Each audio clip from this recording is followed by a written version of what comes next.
வருதுல அது பார்க்க பேராசை எப்போ வருது? மேல உள்ளவனை பார்க்கும்போது தான் வருது. எதனால பேராசை வருது?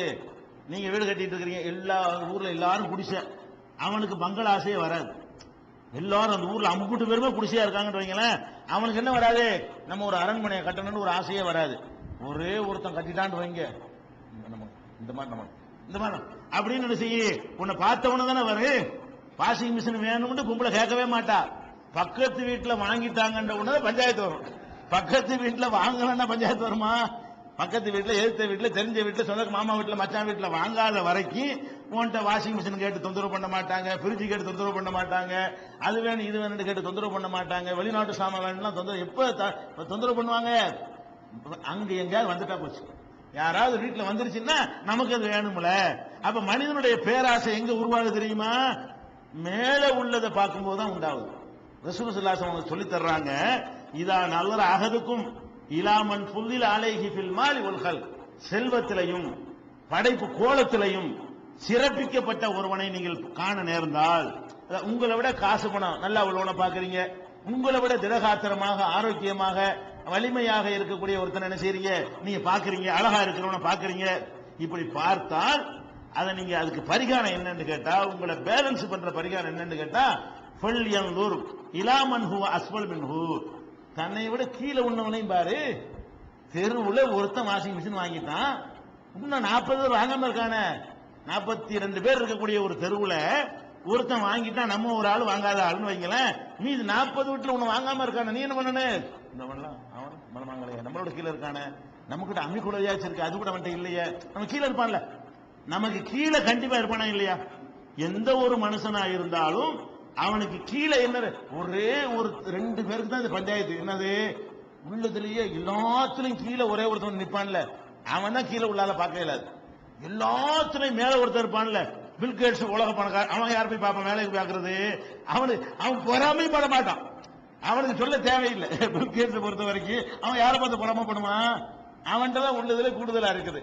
அப்ப இந்த 2 நபருக்கு தான் மேட்ரு. இப்ப இந்த 2 நபரை தவிர உலகத்தில் உள்ள யாரை எடுத்துக்கொண்டாலும் அவனுக்கு கீழே ஆள் இருக்கும். அவனுக்கு கீழே என்ன இருக்கு? 1 லட்சத்துக்கு உள்ளவன் செய்வா 90,000 வச்சுக்கிறவன் கீழே இருப்பான். 90,000 வச்சுக்கிறவன் 75,000 வச்சுக்கிறவனை பாரு, 75,000 வச்சுக்கிறவன் 50,000 உள்ளவனை பார்த்துட்டு இவனை விட நல்லா இருக்கணும் இல்லையா? 50,000 வச்சுக்கிறவனை செய்யணும், 5,000 வச்சுக்கிறவனை பார்த்துட்டு இவன் 5,000 வச்சுட்டு கஷ்டப்படுறான், நம்ம நல்லா இருக்கிறோமே. 5,000 வச்சுக்கிறவன் என்ன பண்ணனு, நம்ம கடன் இல்லாம இருக்கோம், இவன் 2 லட்சம் ரூபாய் கடன் வாங்கியிருக்கானே, நம்ம பரவாயில்லையா அப்படின்னு நினைக்கணுமா இல்லையா? கீழே பார்த்துருங்க எல்லாத்தையுமே. உங்களுக்கு எல்லா வகையிலும் எந்த மனுஷனை எடுத்துக்கொண்டாலும் உங்களுக்கு கீழே நிச்சயமா ஆட்கள் இருக்கிறாங்க. ஒரு ஆள் இல்லை, நிறைய பேர் இருக்கிறாங்க. நீங்க தான் உலகத்துல கடைசி கிடையாது. உங்களுக்கு கீழே உங்க ஊர்ல எடுத்துக்கொண்டாலும் உங்க தெருவில் எடுத்துக்கொண்டாலும், அப்ப நம்ம இப்படி பார்த்து பழகிட்டோம்னு சொன்னா அந்த பேராசை நிறைய இருப்பேன். என்ன நல்லா சம்பாதிப்போம், மேல நம்ம அவனோட நல்லா இருக்கும், மன நிறைவு அடைஞ்சிக்கணும். இந்த பேராசைப்பட்டு பட்டு பட்டு லிமிட்டுக்கு தாண்டும் போதுதான் ஹராம செய்ய சொல்லுது, தடுக்கப்பட்டதை செய்ய சொல்லுது, பாவத்தை செய்ய சொல்லுது, அவனோட போட்டி போட வைக்கிறது. நம்ம என்ன செய்யணும்? இவனை விட நான் நல்லா இருக்கேன்ல, விடு, நம்ம விட சம்பாதிச்சிட்டு இருப்போம், நம்ம கீழே 1000 பேர் இருக்கான்ல, மேல 4 பேர் தானே இருக்கிறான். நம்ம எப்படி நினைக்கணும்? மேல உள்ளவனை எடுத்து எண்ணி பாத்தீங்கன்னா 40 பேர் இருப்பான், கீழே உள்ளவனை என்ன 4,000 பேர் இருப்பான். 4,000 பேருக்கும் நல்லா இருக்கல இல்லையா நீங்க?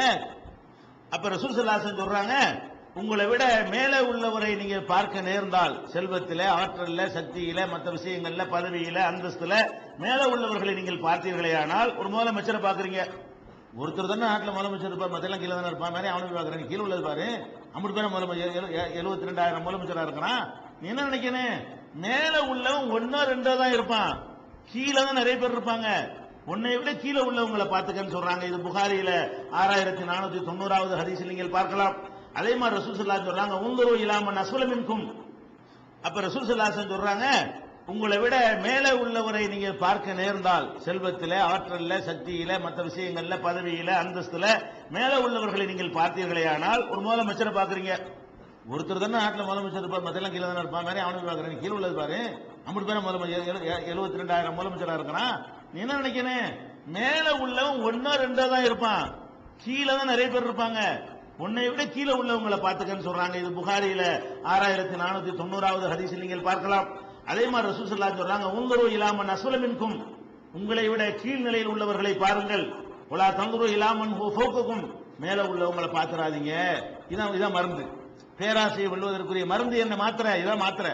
மேல அப்படி பார்த்து பொறாமப்பட்டா நம்ம டக்குன்னு என்ன செய்யணும், இங்க பாவம் பக்கத்துல இந்த பக்கத்துல அரண்மனை, இந்த பக்கத்துல குடிசை, நடுவுல ஓட்டு வீடு, நமக்கு நம்ம என்ன நினைக்கணும், அரண்மனையை பார்த்து பொறாமப்படுறதுக்கு பதிலா குடிசையை விட ஓடு பரவாயில்லையில, குடிசையில் இருக்கிறாங்கல்ல, நம்ம நல்லா தானே இருக்கிறோம், இப்ப ஏன் பொறாம வருது உனக்கு? அப்படி ரசூல் ஸல்லல்லாஹு அலைஹி வஸல்லம் சொல்கிறார்கள். இதுதான் ஃபஹுவ அஜிதரு அல்லாஹ் தஸ்தரு நிஅமத்தல்லாஹ், அல்லாஹ்வுடைய பேரருளை நீங்கள் அற்பமாக கருதாமல் இருப்பதற்கு இதுதான் வழி. உங்களுக்கு தந்திருக்கிற அருளை அற்பமா நினைக்காம நம்மளே நல்லா தான் வச்சிருக்கான் என்ற ஒரு பக்குவத்தை நீங்கள் பெற வேண்டும் என்று சொன்னால் கீழே உள்ளதை நீங்க பாருங்க, மேல உள்ள ஆளை பார்க்காதீங்க. இது சஹீஹ் முஸ்லிம்ல 5264வது ஹதீஸில் இதெல்லாம் எதுக்கு நம்ம சொல்றோம்னு கேட்டா, நல்ல பொருளாதாரத்தை திரட்டலாம், நல்லா சாப்பிடலாம், நல்லா இந்த உலகத்தை என்ன செய்யலாம், அனுபவிக்கலாம், மறுமையை மறந்துடக்கூடாது, மறுமைக்கு நஷ்டம் வர்ற மாதிரி இருக்கக்கூடாது. இந்த நெறி தான் முக்கியமானது. அதே மாதிரி இன்னைக்கு பார்க்கிறோம், இறைவனுக்கு விருப்பமானவர்கள் நம்மளே யாரை விரும்புவோம், கொஞ்சம் நல்லா நீட்டா அழகா வந்தா ஒருத்தனை விரும்புவோம். ஒருத்தன் வர்றான், அவன் பார்த்தா குளிச்சு 7 நாள் ஆகுது, சட்டை பயங்கர வேர்வை நாத்தம், நல்லதான் வேலை பார்க்கறான், அங்க நிப்பாட்டி தான் நம்ம பேசுவோம். கிட்ட வர்ற அளவுக்கு தகுதி அவன் இல்லையில. ஒருத்தன் நல்லா நம்மகிட்ட வேலை செய்யறவனா இருக்கிறான், அவன் கிட்ட வர்ற அளவுக்கு தகுதியா இல்ல, பார்த்தாலும் அருவருப்பா இருக்கிறான், குளிச்சு 6 மாசம் இருக்கு, மூஞ்சிலாம் கணக்கரைன்னு கருத்து போய் இருக்கிறது, கையெல்லாம் பயங்கரமா அழுக்கா இருக்கிறது, இங்க கிரிஸ் ஓட்டி இருக்கிறது, இங்க தார் இருக்கிறது, இங்க இப்படி நிலையில வந்தான்னு வைங்க, இவனை பார்க்க யாரை விரும்புவோமா? விரும்ப மாட்டோம். அப்ப அல்லாஹ் நம்மளை எப்படி எடுக்கிறான்னு கேட்டா, தன்னுடைய அடியான் நல்ல நீட்டா இருக்கணும், நல்ல அழகா இருக்கணும், அல்லாஹ் விரும்புறாங்க. நம்ம அந்த விஷயத்தை மேலை நாட்டுக்காரன் அழகா கடைப்பிடிக்கிறான்.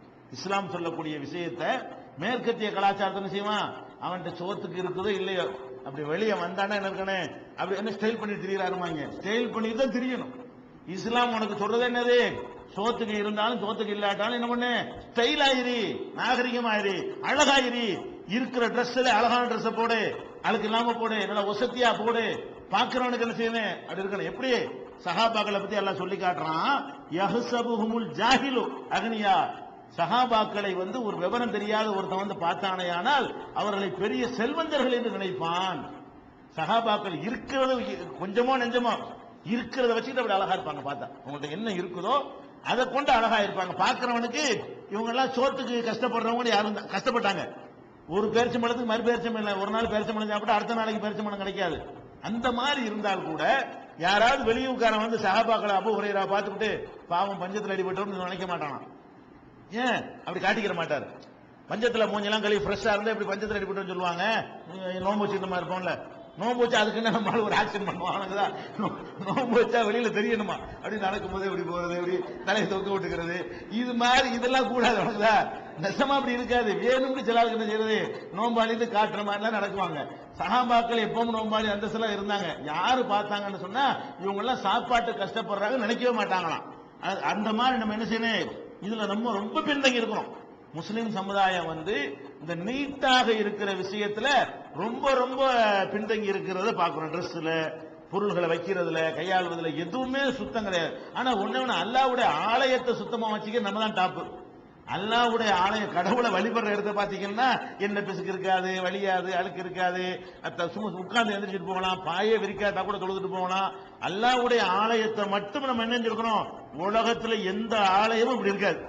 ஆனால் வீடு வாசல் மற்ற விஷயங்கள்ல நம்ம என்ன இல்ல சரியில்லை, மத்தவங்க அதெல்லாம் கரெக்டா இருக்கணும். அல்லாஹ்வுடைய ஆலயத்தை நாசமாக்கி போடுறோம். நம்ம அல்லாஹ்வுடைய ஆலயத்தை கரெக்டா வச்சிருக்கணும்.